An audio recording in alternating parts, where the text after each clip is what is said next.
text PCE first historic printing is what we're going to be looking at. If you're following with us online live or watching this after the fact, if you go to gracelifebiblechurch.com, scroll down under recent sermons, click the link for February 1st for lesson 276, and you can load the notes and follow along with us as we go through the information. So let's get right into it. Lesson 276, Assessing the Printed History of the King James Text, PCE, First Historic Printing. Introduction, point number 1. In Lesson 275, we examine the Pure Cambridge Edition position's reliance on Psalm 12, 6, and 7 as the so-called double purified 7 times argument, and the so-called, We found that this claim rests on selective historical categorization and arbitrary numerology rather than objective evidence. So remember, he's got to count so that things equal 7, and so then he arbitrarily leaves certain things out and says these don't count, these are demi-standards, because he needs everything to work out to being 7 in the end. We talked about that last time. By omitting significant additions such as Scattergood's 1683 Cambridge Quarto and Paris's 1743 and 1762 revisions, the argument focuses on a neat sevenfold pattern that does not reflect the complex reality of the King James Bible's printed history. Point 2. Additionally, we note that the PCE framework introduces internal contradictions. On one hand, it asserts that purity exists timelessly at multiple levels. On the other, it claims that, quote, total perfection was historically unavailable until the PCE. These conflicting premises create logical tension and undermine the cohesion of the coherence of the position. The theological implications are equally concerning, as elevating one edition as the bearer of, quote, remember we saw this, full light, risks diminishing the sufficiency of earlier Bibles and challenges the historic doctrine of God's providential preservation. So remember we saw, I quoted specifically from the guide where he says that full light was not arrived at until the PCE. All right? So again, those are his words, not mine. Next point. Having surveyed the key pillars of the PCE position, we are now prepared to examine Verschuur's claims regarding when the PCE was first published in history. So this is something that we've built towards, and we're going to start talking about it now. Unless otherwise noted, all the citations in this lesson are taken from the guide to the PCE and follow the pagination in the PDF document. And let me again just say, despite some of the things that have happened even this week in social media, I respect Verschuur as a defender of the King James Bible. All right? He does not need to be doing that. He could be taking a much easier road by promoting the critical text in modern versions, which he does not do. So in that respect, I appreciate what he's doing. I just think he's going too far. Okay? So as always, the disclaimer, if the PCE position was just a personal preference / belief that the circa 1900 Cambridge text was / is the most accurately printed text of the King James Bible, I would not have a problem with it. Unfortunately, however, the PCE position as nuanced or enunciated by Matthew Verschuur is much more than mere editorial preference. It is an exclusive King James Bible edition advocacy position that is built upon layers of doctrinal, philosophical, theological, and historical strata that need to be unpacked and understood. This is borne out by his written works, YouTube videos, and comments on the Textus Receptus Facebook page. My decision to include extended coverage of the PCE position in this class is consistent with the overall theme of the class to enunciate a position on the King James Bible that begins with faith-based presuppositions and does not deny the facts of history or break the laws of logic. Our summary of the printed history of the text has been a prolonged case study in why verbatim identicality of wording is not a tenable position. So that's the introduction. Anybody got any questions or comments before we move on? Okay, so bottom of page 1. Our main topic today is going to be looking at what he says about the first historic printing of the PCE. So bottom of page 1. Matthew Verschuur identifies the first historic printing of the PCE as being produced... now, let me stop here before I go any further, before I forget. Everything I'm going to say in this lesson is based on the guide. Okay? Next week and the week after, we're going to look at 2 more recent things that have been said. One from a publication in 2024, and then another one from a publication in 2025. So everything that I'm going to say right here is taken from the guide to the PCE.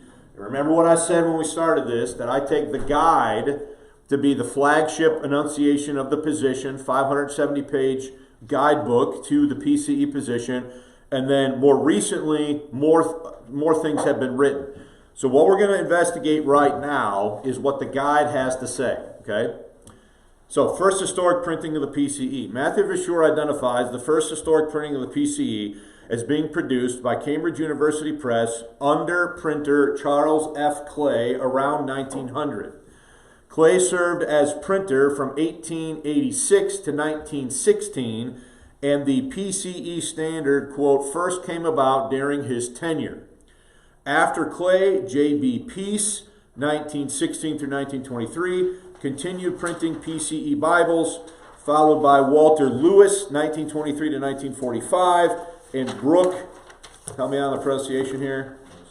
Crutchley, 1945 to 1974, during what Verschuur calls, quote, the golden age of the PCE King James Bibles, okay? So he's identifying here 4 different printers who guided Cambridge University Press from 1886 through to 1974, and he's calling this the golden age of the Pure Cambridge Edition, or the PCE. Okay, so we'll give the points on page 2. Quote, the Pure Cambridge Edition appeared circa 1900. That's from page 172. Next quote, the Cambridge printers who produced correct Cambridge Bibles listed in the front or back pages begin with Charles F. Clay, who was printer to Cambridge University from 1886 to 1916, in whose days the first standard came about. After him was J.B. Peace, printer from 1916 to 1923, after which came Walter Lewis, 1923 to 1945, whose name appears in the golden era of Pure Cambridge Edition King James Bibles, and Brooke Crutchley, 1945 to 1974. Those who were printers of Cambridge University Press afterward may have for a time retained the Pure Cambridge Edition, but the text was changed beyond this time, so that by the turn of the millennium, this would be 1999 into the year 2000, Cambridge no longer stocked nor distributed the Pure Cambridge Edition. So he's saying that from the primacy and printing of Charles F. Clay through to Crutchley in 1974, Cambridge University Press is publishing what he is calling the PCE. From 1974 through to the end of the 20th century, he's saying that they abandoned the PCE standard for something else instead. Okay, that's what he's saying. Look at the next paragraph, also from page 183, continuing the quote. However, God, in his divine providence, brought things about so that the Pure Cambridge Edition would be identified and that it be restored and placed as the central standard and ultimately the common form or edition of the King James Bible text. Okay, now, who's the one that's bringing that about, by the way? He is, all right? And then finally, in this section, from page 570, Pure Cambridge Edition, circa 1900, C.F. Clay, or J.B. Peace, etc., Cambridge Edition, Redpath, blah, blah, blah. That's from page 570, okay? So, circa 1900 is the alleged date of the first printing, and then there's this time period that he identifies as the golden age of the PCE. So the golden age is from 1916 to 1974, or is it the 1945 to 1974? I would take it to be from somewhere around circa 1900 through to 1974, according to what he said here. Okay? Good question. Next point. So according to the guide, Verschuur does not name a single dated Cambridge edition.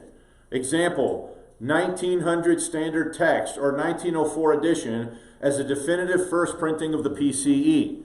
Okay? So he does not name a single published edition as the first known edition of the PCE text. He never does that in the guide. Okay? Look at the next point. The Pure Cambridge Edition appeared circa 1900 during the tenure of Cambridge University Press printers such as Charles F. Clay, 1886 to 1916, and J.B. Peace, and that's from pages 183 and 570. Next point. He strongly associates the emergence with the Cambridge edition. I'm reading too fast. Let me start over. He strongly associates its emergence with Cambridge adoption of Redpath's pronunciation scheme and editorial refinements, suggesting Redpath may have influenced the PCE's formation. Now, what he's saying there is there are some Bibles that were published that had, like, you know how in the dictionary they have, like, symbols to show you how you pronounce a word? There were some King James editions that were published that had that type of thing in them to help people pronounce long or hard to pronounce words. And Redpath is a publisher or an editor that introduced some of that type of pronunciation type thing. So they'd have the word and then some symbols to help you try to figure out how to pronounce the word, is what I'm saying. Okay. Next point. Verschuur emphasizes that the PCE was an independent editorial work, not merely a continuation of Victorian Cambridge editions. So if you read this, he makes a big distinction between the Cambridge editions that were published during the reign of Queen Victoria, what he calls the Victorian editions, and then what he's calling these PCE editions sometime after the turn of the 19th century. So Verschuur emphasizes that the PCE was an independent editorial work, not merely a continuation of Victorian Cambridge editions, and that it corrected readings like Geba at Ezra 226 for the first time in King James Bible history. He talks about that on page 523 and 551. Lastly, in this section, he treats the PCE as a distinct authoritative edition, comparable in significance to the major purifications of 1629, 1638, and 1769. So, while Verschuur clearly ties the PCE to Cambridge University Press around 1900 and its internal editorial process as distinct from Victorian-era Cambridge Bibles, which were purer. So the Victorian Cambridge Bibles are purer or better than Bibles printed at Oxford or London. He does not identify a specific cataloged edition by name or year beyond the generic circa 1900 in his guide to the PCE. So he is not pointing to a specific edition and saying this is the first one. He's leaving it circa 1900 during the printing, the printing overseen by the first guy, Charles F. Clay. So stop there. Any clarifications? Yeah. So like in this class, you've always reverted to like that catalog that, you know, Herbert's catalog? Yeah. So are all of the Bibles that have been printed, what was that, up until what, 1960? 61. And so it should be in there. Well, so, and this admitted, and I talk about this further down the notes in this lesson, but admittedly, the Herbert's catalog is not exhaustive. Okay? It's an excellent guide. It's a excellent starting place, but it is not exhaustive to all of the, every one that's ever been done, is my point. Okay? So, but I have more to say about that as we go through here. Okay? Any other comments? So, next point. What page are we on? 3. Verschuur does not provide documentary or textual evidence such as a collation date, title page facsimiles, or catalog references proving that Charles F. Clay was the first printer of the PCE. Instead, he asserts this claim based on historical association and providential reasoning.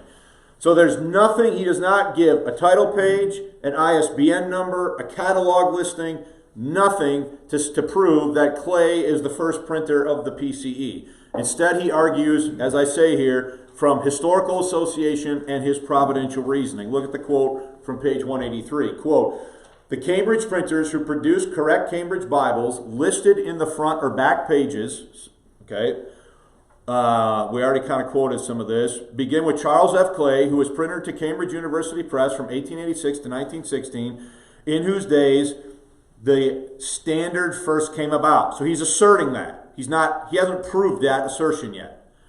After him was J.B. Peace, printer from 1916 to 1923, after which was Walter Lewis, 1923 to 1945, whose name appears in the golden era of Cambridge, Pure Cambridge Edition King James Bibles, and Brooke Crutchley, 1945 to 1974. Those who were printers of Cambridge University Press afterward may have for a time retained the Pure Cambridge Edition, but the text was changed beyond this time so that by the turn of the millennium, Cambridge no longer stocked or distributed the Pure Cambridge Edition. Look at the next part of this that I have bolded. However, God, in his divine providence, brought things about so that the Pure Cambridge Edition would be identified, and then I have a bracket that I added here, over a century later when Verschuur himself did so, and that it would be restored and replaced as central, standard, and ultimately the common form or edition of the King James Bible text. So he's making a claim that this dates from circa 1900 during the printing of Clay, but he has provided no objective historical evidence that such an edition was actually published by Cambridge University Press at that time. You guys following this so far? Yes? Yes. The claim is assertive, not evidential. Next point.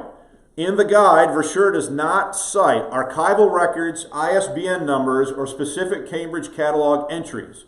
His justification is historical and providential, linking Clay's tenure, 1886 to 1916, to the emergence of the PCE. Verschuur does not reference Herbert's historical catalog of printed editions of the English Bible to identify any specific Cambridge edition as the first PCE printing. In the guide, he only asserts that the PCE appeared circa 1900 under Cambridge printers like Charles F. Clay. He does not cite catalog numbers, title page descriptions, or catalog other entries to substantiate this claim. The argument is based on internal textual features. Example, his list of 12 distinctive PCE readings from page 18 of the guide. And providential reasoning, not on historical evidence from specific printed editions. The claim that Charles F. Clay printed the first PCE is asserted without documentary or textual proof. You with me there? Any questions? So he doesn't have a Bible. In the guide, he does not have a concrete, historically printed, historic edition that he points to say, this is the first one. He is surmising this based upon a lot of different factors. So you can't grab a Bible and point to the any dates or anything written. There's nothing. You cannot grab a specific Bible, look at the title page, the copyright date. He offers nothing for substantiating the circa 1900 printing. He's asserting it. Okay? Now, he wrote some stuff more recent, which we'll get to, which is why I said, remember that what I'm saying here is only what is in the guide. Okay? Can I, so like let's say this is a PCE, but then somebody put one of those enunciating, so then that would make it impure? I think he's okay with that. Oh, that's okay to do that? Apparently that's okay. So based on the guide, Verschuur does not give a precise bibliographic list of historic Cambridge printings by year, such as 1900 standard text or Herbert's catalog number that cohere with the PCE. Instead, he provides, number one, a general time frame, circa 1900. He names printers. I'm not going to read all the names again. A claim in whose days the standard first came about. A timeline entry, Pure Cambridge Edition, circa 1900, Charles F. Clay. He provides internal markers, his 12 readings, okay, that we've looked at a lot in the past, and he provides providential reasoning tied to Psalm 12, 6, and 7, and the 7 purifications concept. Circa 1900 is chosen because it fits the prophetic schema of 7 purifications and the timing of the Pentecostal revival of the early 20th century, not because Verschuur provides bibliographic evidence from Herbert or archived Cambridge editions. The claim rests on interpretive theology, not historical proof. Look at the next quote. The seventh thunder was to provide the answer to the questions, What Bible does God use? And what is the pure language in the time of church restoration and in the millennium? Is God's pure word available now in one volume, in diverse communication forms, accessible anywhere on earth?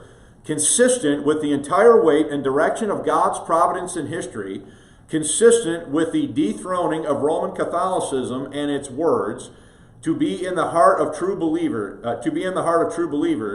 and the fulfillment of its own prophecies, there was a question to scientific credibility of the Bible, its truth, and its transcendence.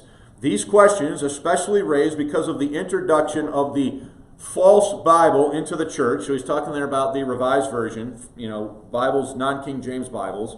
The revelation of the true Bible would therefore be a fulfillment of the purification of God's word in English. So he's referring here to the PCE, and would be the thing by which Romanist doctrine should be consumed. This was answered by the pure Cambridge edition circa 1900, which was done in a manner consistent with honest scientific inquiry, and here it is, and contemporary with Pentecostal what? Revival. So why does it have to be circa 1900? It has to be circa 1900 because historicist interpretation of prophecy is mingled with Pentecostal revival, and this has to be the timing then of when this purified, pure Word of God would appear in coherence of all of these other streams of church history and theological thinking. Okay, let me finish the quote. This would also solidify the end. This would also solidify and end the purification of the English Bible, showing that the version or underlying text were never to be altered, and the translation was never to be changed, that the English Bible was not lost, nor irrevocable, that the English was accurate and infallible, and that it was the model standard, that it was for universal use, and that it was essentially blessed as the very thing which was carried down from God to earth and purified in the earth. Thus the truth itself was self-fulfilled. So, is he basing any of that on an objective historical analysis of printed editions? No. Bottom of page 4. What? Any questions?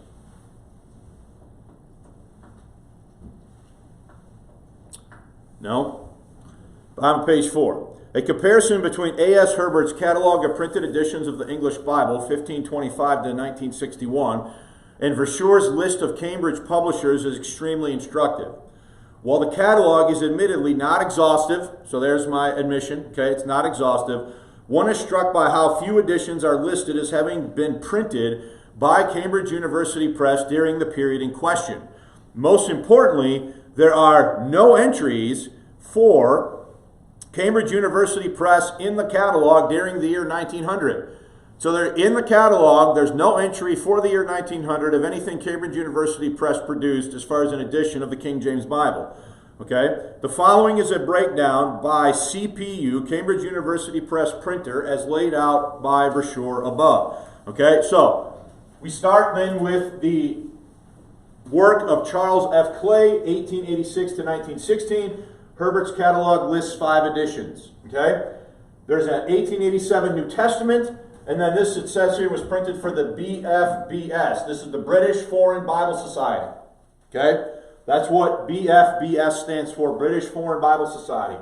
Printed for the Society at University Press, Cambridge, Herbert, page 434. There's a whole Bible from 1901, again printed for the BFBS at Cambridge University Press. Okay? Then notice this, 1904. New Testament, notice no Herbert number. Okay? So, Alex Boyko, who's assisting me, has added this edition. He found this edition that's not in Herbert's catalog from 1904. So, we are in essence here trying to steel man what we are responding to with what Verschuur is saying.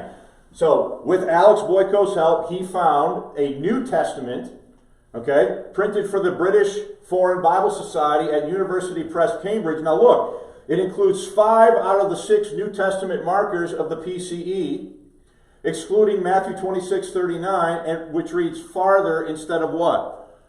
So this is, first of all, this is only for the New Testament. Okay? And second of all, does it match all of the New Testament readings that Verschuur says you need to have in order to have a pure Cambridge? No. And so we can date that now, and we're adding this. This is not listed in the catalog. Alex found this, and we're including this here. Okay? So the earliest one that is found that we know of at this point is a 1904 New Testament, and even it does not match his listing of what all the New Testament readings should be. Okay? Then we have a 1909 whole Bible, H2156. This is also printed by Cambridge. And then we have a 1911 whole Bible printed by James Pott in New York, the American branch of the University of Cambridge Press. Okay? But none of those are an identical match to what he says the pure Cambridge edition is. Even the one that is the closest from 1904 only includes the New Testament, and even in the New Testament, it is still lacking at least one of the hallmark readings that he says you need to have in order to have a pure Cambridge edition. In J.B. Peace, 1916 to 1923, there are no editions. Walter Lewis, 1923 to 1945. There's a 1931 whole Bible, again, which is published for the British Foreign Bible Society, printed at Cambridge. This is a ruby. It does have paragraph markings following what's in the Revised Version as far as possible. And they've been inserted after Acts 20:36. And then there is 1936, a whole Bible, H2255 from University Press. Now, notice what this says. It says, quote, in Herbert's catalog, this new edition is the outcome of a desire to produce a medium-sized Bible which would not have only typographical merit, but also be designed with the general reader in mind. It has accordingly been following outstanding points. Number 1, the type has been specially designed. Number 2, the use of italics has been discontinued. So there's no italics in this particular Bible. Small but important typographical improvements have been made. Number 4, the text of the preface that translates to the reader has been restored to its proper place. There are 2 maps. That's what Herbert says on page 475 of the catalog. And then look what we say underneath. This is the first locatable edition via Herbert's catalog that coheres with Verschuur's PCE standards. Okay, it's the first one that you can find using the catalog and normal dating methods that most people would look to, that coheres with this using Herbert's catalog. And notice the publication date on this is 1936. Does that qualify as circa 1900? Very well, Not really. Okay. Brooke Crutchley, 1945 to 1974, there are 0 editions, and then the listing ends in 1961. Okay? So, does everybody understand what I'm saying there? So, can you use the catalog to locate the first printing of the Pure Cambridge edition? Not circa 1900, you can't. Okay? So, I'm going to move quickly through pages 6 and 7. In addition to Cambridge University Press, that's CUP, Verschuur identifies the following additional printers who publish the PCE. So, I'm not going to read all these quotes. I have them here for documenting purposes, but for the sake of this lesson, I'm not going to read all that material. The other printer that publishes what he would call a PCE or coherent with the PCE standard was William Collins, who was publishing in Scotland. So all those quotes there are about William Collins. Then he talks about also at the bottom of the page, American World Publishers and Riverside Company. There were some people in America who were publishing an edition that was close to what the PCE was. And then a third one on page 7 is the Pitt Press in London, is also publishing something similar to what he would identify as a PCE. Okay? So Cambridge University Press is the main printer of it, along with these other subsequent or secondary printers that he identifies. All right. So again, that stuff's it's in the notes. You can read the quotes for yourself. I'm going to skip that for the sake of the lesson because I want to make tracks to the end. Okay. So Verschuur's framework strongly benefits from placing the PCE around circa 1900, and here's why. Number one, historic prophetic alignment. His interpretation of Revelation 10 and Psalm 12:6 hinges on the idea of 7 purifications culminating in the last days. By situating the PCE near 1900, he can align it with, number one, the Pentecostal revival, Azusa Street, 1906, and then other ones in Scotland, etc., which he views as prophetically significant. And number two, the rise of global missions and English as a dominant language, fitting his claim that the purified word was ready for worldwide proclamation. So it's convenient to put it circa 1900 because it fits with all these other streams of argumentation that we've seen being made. Second, end of purification timeline. If the PCE appeared much earlier, example 1769, it would weaken his argument that the final purification coincided with the modern era of spirit outpouring and global evangelism. Circa 1900 allows him to frame the PCE as the last days Bible, perfectly timed for the prophetic fulfillment of Revelation 10's little book, which we saw a few lessons back. Next is providential narrative. His theological narrative emphasizes that God preserved his word through history and finalized it just before the 20th century, a period he associates with the restoration of the apostolic gifts and preparation for Christ's return. This timing reinforces the sense of divine orchestration. And then last, why not earlier? You could also say why not later, okay? But why not earlier? If Verschuur admitted the PCE existed in the 1800s or earlier, it would undermine the symbolic connection to the 7 thunders and the idea that the purified Bible was completed at the dawn of the modern Pentecostal age. Circa 1900 is not just a historical guess, it's a prophetic anchor. So in other words, does the system need it to originate from that time period because everything's based on these things converging, okay?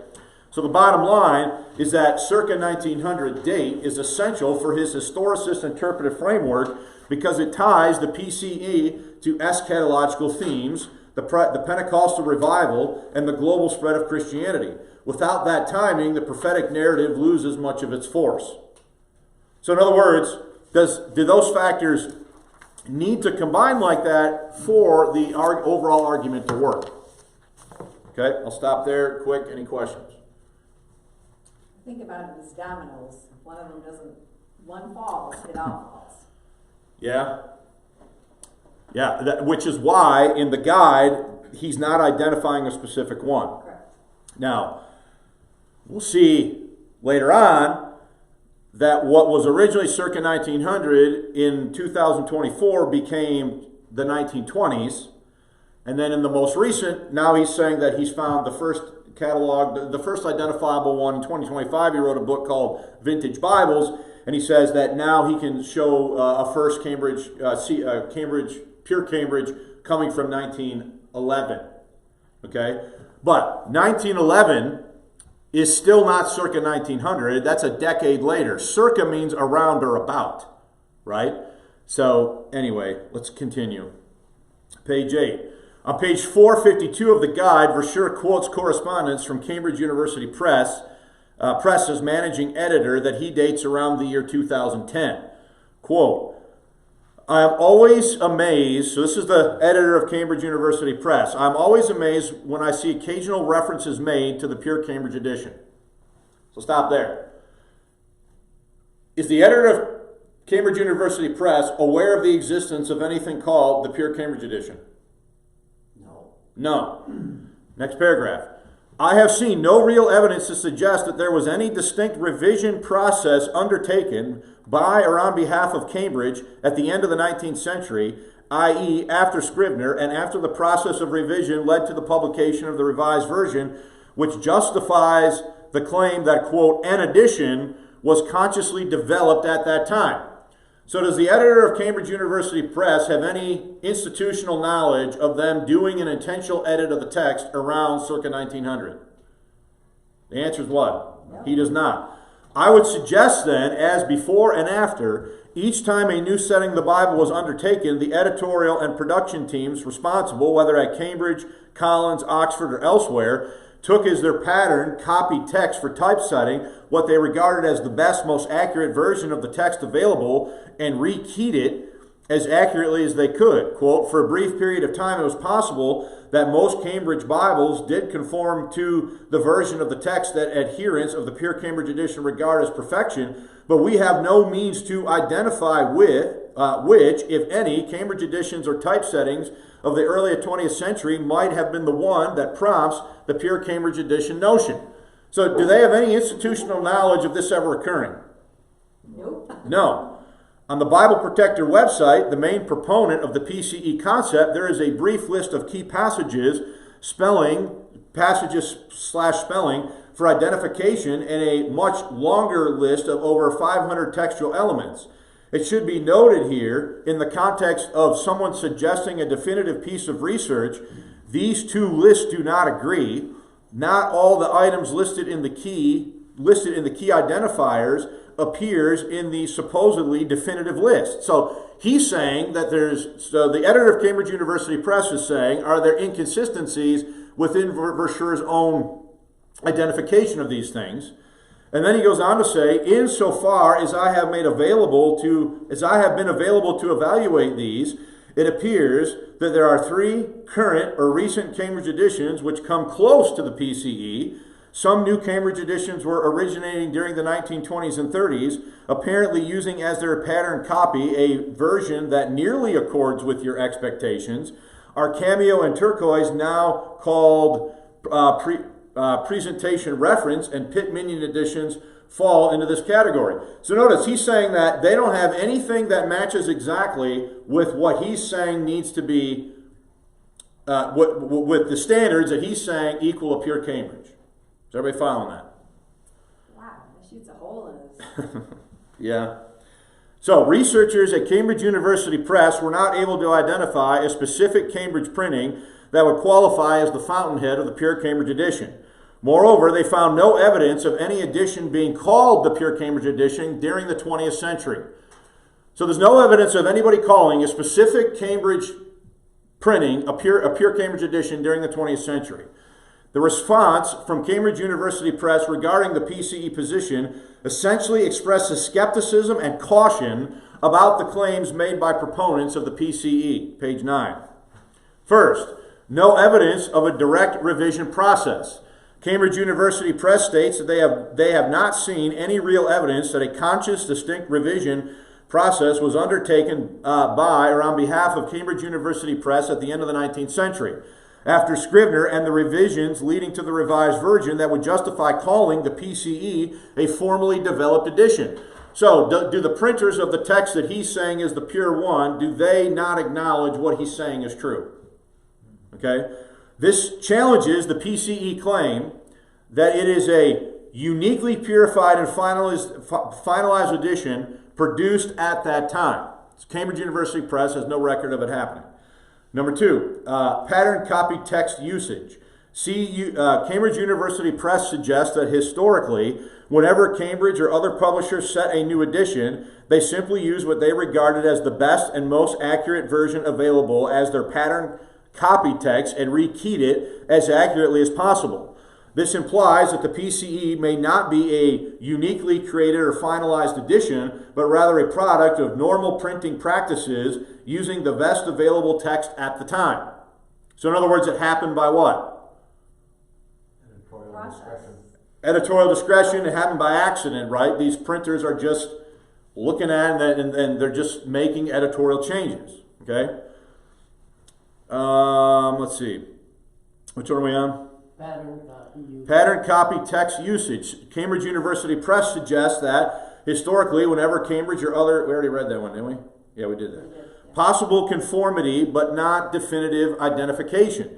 Cambridge University Press acknowledges that for a brief period in the early 20th century, many Cambridge Bibles may have conformed closely to the text that PCE proponents regard as perfect. However, Cambridge University Press admits that they have no means to identify which specific Cambridge edition or typesettings correspond exactly to the PCE or prompted the PCE notion.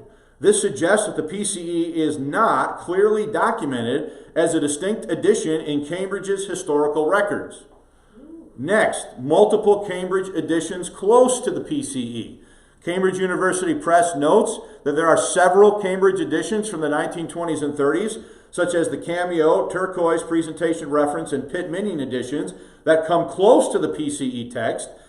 This indicates that the PCE text is not unique to one edition, but may be reflected over multiple editions over time. Now we're going to see that's essentially what he's going to start to argue in a later work. Okay, but remember, we're confining our observations now just to what he says in the guide. Okay, inconsistency in PCE identification lists. Cambridge University Press points out that even on the Bible Protector website, a main proponent of the PCE, the lists of key passages and textual elements for identifying the PCE do not fully agree. This inconsistency undermines the claim of a definitive, well-established PCE text. That's what Cambridge University Press said, what we just quoted. Okay? Implications for the PCE position. The Cambridge University Press response does not deny the existence of a text similar to the PCE, but questions the claim that it was consciously developed distinct edition with a formal revision process. It suggests that the PCE may be more of a retrospective identification of a type text found in several Cambridge printings rather than a uniquely produced edition. The lack of clear archival or production records supporting a formal PCE edition means the PCE position relies heavily on textual comparison and doctrinal interpretation rather than on historical publishing evidence. Cambridge University Press's mention of multiple editions close to the PCE text implies that the PCE is not a single exclusive edition, but part of a continuum of Cambridge textual tradition. The inconsistency in PCE identification criteria weakens the argument for a definitive, authoritative PCE text. Everybody understand what we're saying there? Yeah, one of those dominoes. Yeah. Page 10. Well, bottom of 9, page 10. The Cambridge University Press response especially challenges the PCE position's claim of a distinct, consciously produced, and formally recognized edition at the end of the 19th century. It frames the PCE as more of a textual tradition or ideal reflected in several Cambridge editions rather than a single documented edition. This means that while the PCE text may represent a purified form of the King James Bible, the Cambridge University Press does not officially endorse it as a unique or formally established edition. So, is that a problem? Cambridge University doesn't have probably Pentecostal theology. Cambridge University Press is disagreeing with his interpretation. Okay? Page 10. According to the guide, there is no evidence that, now this is important. According to the guide, there is no evidence that anyone before Matthew Verschuur ever identified, named, or promoted a specific Cambridge text as the pure Cambridge edition. So who's the first one in history to do this? Sure. He is. When did he do it? Early 2000s. Okay? The guide repeatedly implies, and in places directly states, that this designation and the precise identification of the PCE as a distinct, final, purified Cambridge text originated with Matthew Verschuur and his circle, Victory Faith Center. The guide emphasizes that even within the King James Bible only movement, no scholars, editors, or defenders had ever pinned down which Cambridge edition was the correct one. That's from page 6. Verschuur notes that even respected King James Bible experts did not know of a single correct Cambridge text. When he sought answers from prominent King James Bible defenders, he says, quote, "Not even the greatest experts seem to know anything about it," unquote, page 10.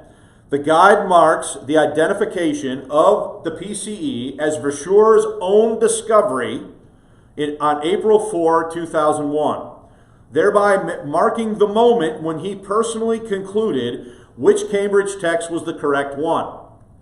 The guide claims a, quote, "proper purification occurred around 1900 in Cambridge printing tradition," but adds, "it was not documented, not recognized, and generally unknown before his investigation."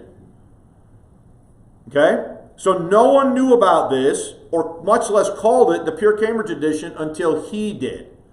on April 4, 2001. Okay?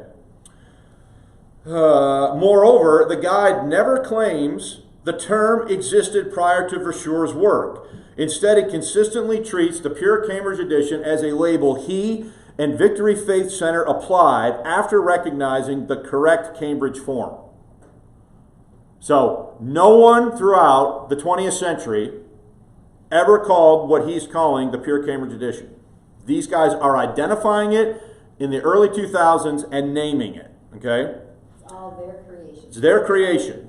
The guide provides no evidence whatsoever that anyone before Matthew Verschuur used the term pure Cambridge edition, identified one specific Cambridge text as the uniquely correct standard, or articulated the 12 defining readings that later became PCE markers. Look at the quotes. Here's from page 6.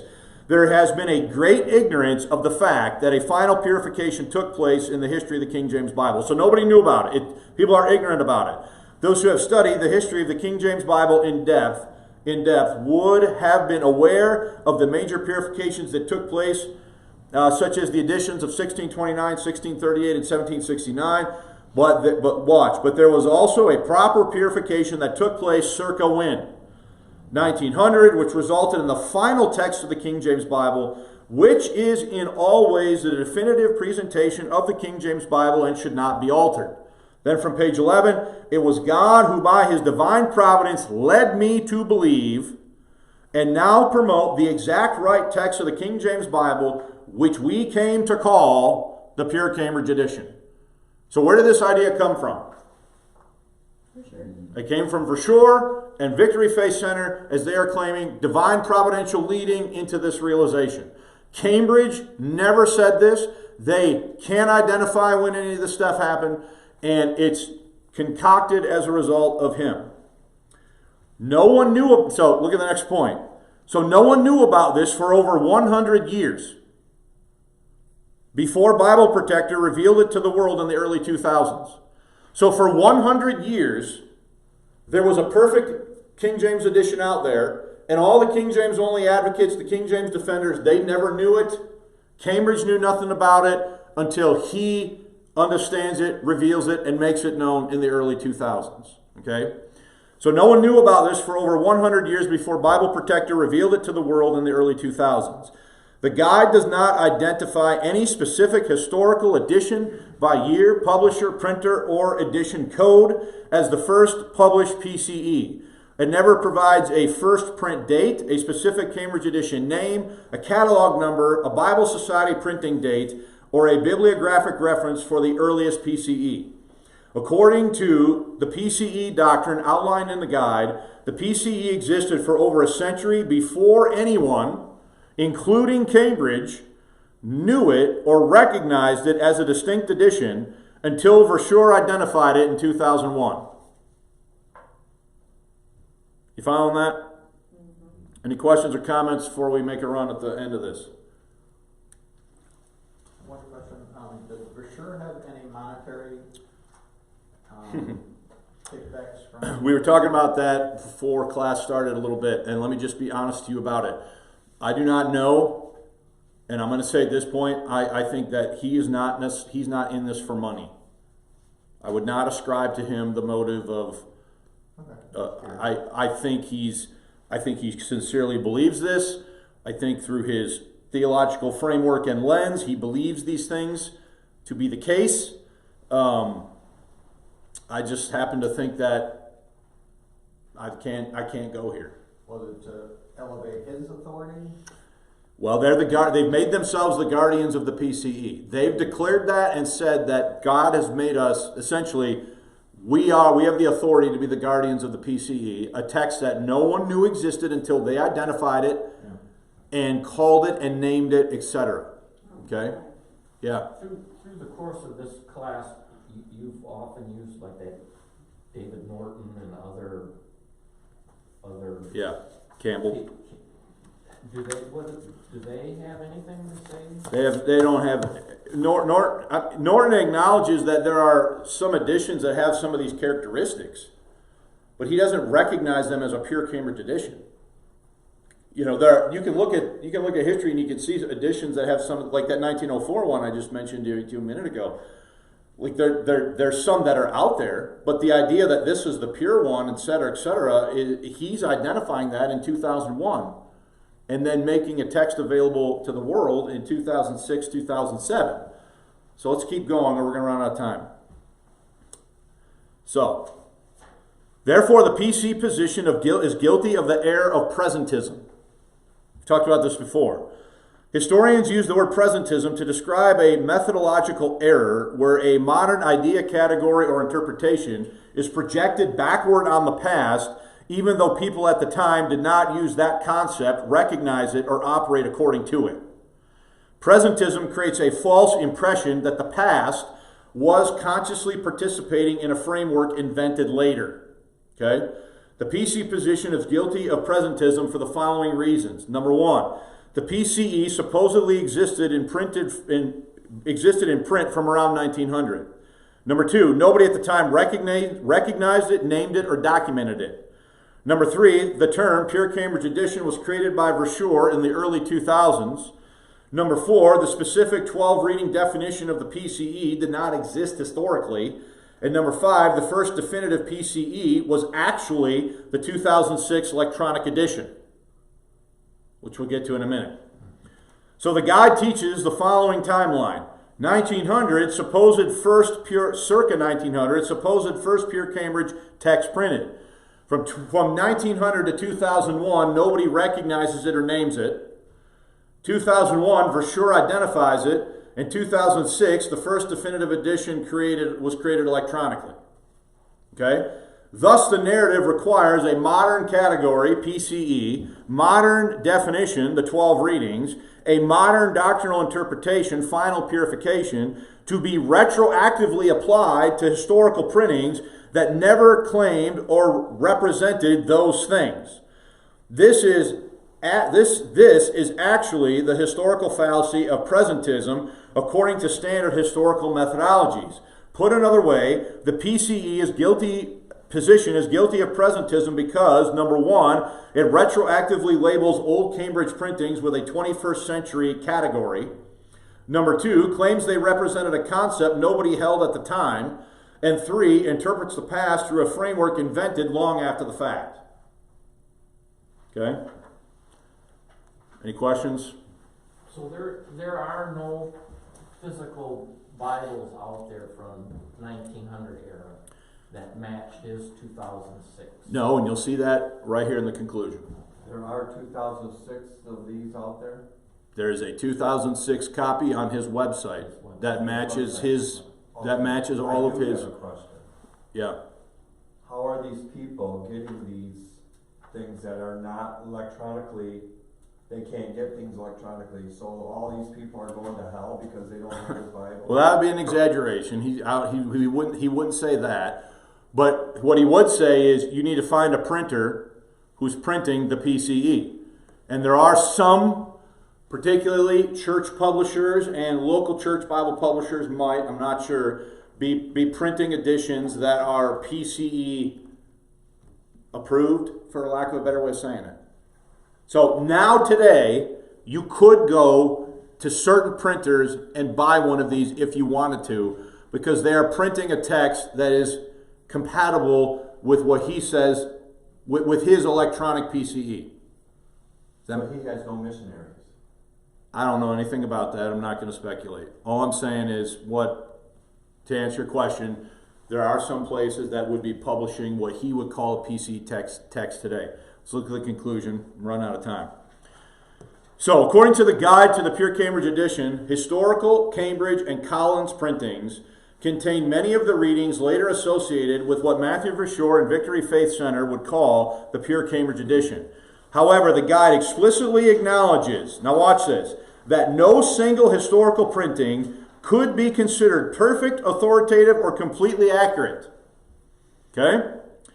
Verschuur states that when he examined surviving Cambridge and Collins Bibles, quote, none was necessarily definitive, neither was there one that I could be sure was free from typographical errors. You hear what he just said? Okay? This admission forms the foundation of the guide's argument. Although a tradition of Cambridge type printings existed, no single printed Bible represented a fully pure and final form of the text. But it's supposed to have come into existence circa 1900. Next point. Because of this, the guide teaches that a decisive step was required to produce what it calls the definitive PCE. Verschuur explains that Scripture itself convinced him that such a definitive form must exist, but did not yet exist in any printed Bible. Sounds like he just undermined his own argument. Yes. I'll get that in a second, Eli. He writes, quote, that there should be a definitive and scrupulously correct representation I've added the ED, in an electronic text which would be able to be disseminated abroad and become a universal standard. In other words, the guide claims that earlier printed editions, though often close, were incomplete or flawed, and therefore the real PCE had to be produced through human reconstruction, not simply recovered from an existing printed form. I'm telling you guys, I've been studying this for 6 months, and the whole time I'm like, there's something off. I'm missing something. Something doesn't make sense. And then there it was the whole time. Okay? He has created a text that did not exist in the identical form that he created it. So there aren't any. There is nothing out there that matches his electronic copy. There is no historical printing that is an identical match in every detail to what he has created himself. Look at the next point. As the guide describes the process, Verschuur and his associates spent several years comparing historical Cambridge/Collins printings, reconciling the differences, and correcting perceived errors. So they're doing this. This project culminated in 2006 when Verschuur completed what he calls the first truly authoritative PCE text. The guide states plainly, quote, the electronic file was finalized July 2006. This finalized electronic edition is the first version that the guide presents as complete, perfect, and definitive. In effect, the PCE, understood as a premise, unified, authoritative text, came into existence not in the early 1900s, but in 2006, through the deliberate editorial reconstruction.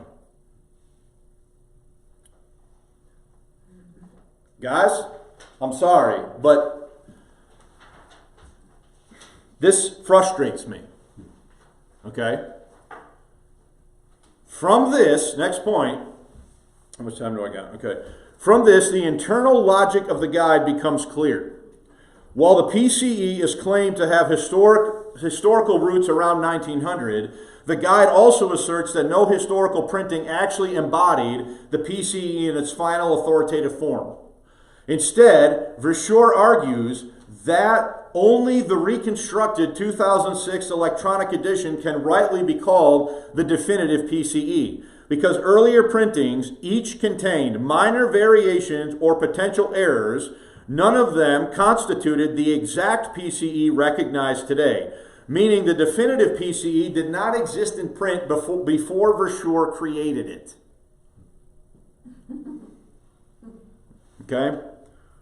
Thus, the guide's own narrative requires the conclusion that no historical printing exactly matches the 2006 electronic PCE, and that the PCE is a fixed standard, is a modern reconstruction rather than a historically attested edition. The guide's position is not that the PCE was preserved and recognized in history, but rather that it had to be identified, reconstructed, and completed in the 21st century because the historical record lacked a single perfect exemplar. So he picks through all of the historic representations that he would call PCE, which, by the way, he gives a pass on. They're PCE even though they're not identical, but he gives it a pass, okay, which we'll talk about in a later lesson. He gives them all a pass until he creates what is now the perfect text in the 21st century. I'm sorry, guys, but I cannot buy any of this. This is way too much to swallow. I don't care the level of sophisticated argumentation that is going on here. There's no record in Cambridge University Press or anyone else that anyone from 1900 to the year 2000 identified a Cambridge edition as the pure Cambridge edition, that they pointed to a specific edition. There's not even one by his own argument that exists during that whole time period that is exactly accurate and identical to the one that he created electronically in the early 2000s.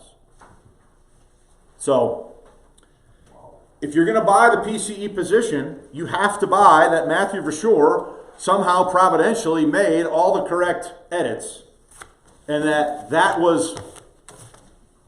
I don't see how you come to that conclusion outside of some sort of extra biblical guidance. Okay, and then on page 14, we don't have time to cover it, and I didn't intend to cover it. There is an update. He made a response on the Facebook Texas Receptus Academy page on January 26 about my lesson from last week, and I've included in Appendix A, starting on page 14, a bit of a response to what he said there. I'm not going to go over that here in class, largely because we are out of time. So, any comments or questions? Is there any, as far as italicization requirements in his PCE? Oh, there's italics. But I mean, but everything has to be specifically italicized according to him? I would say yes. That's what he would, if he's going to be consistent, he would have to say that. Okay. And it's interesting that he would call that one from 1936? It was in the list. What page was that on? In 1936, H2255 was published by Cambridge University Press. It had all of the correct readings on his 12. I looked at this myself. This one does cohere with all the 12 that he says it needs to have, but this one says right in the description that they didn't have any italics in it. So how does that fly then? Okay, so why is that okay? Why is it okay for that PCE to not have italics? It just becomes frustrating and difficult to deal with. I'll just say it that way. Okay? Now, again, I could appreciate that he's trying to defend the King James Bible. I just cannot support this defense. So we're out of time. I'm going to have to close the equipment down here. If you guys have any other questions, we can take them as we pack up and leave. So next, I didn't read the last point. Next week, we will, the last point there on page 12, in the next lesson, we will begin looking at some of Verschuur's more recent claims from some of his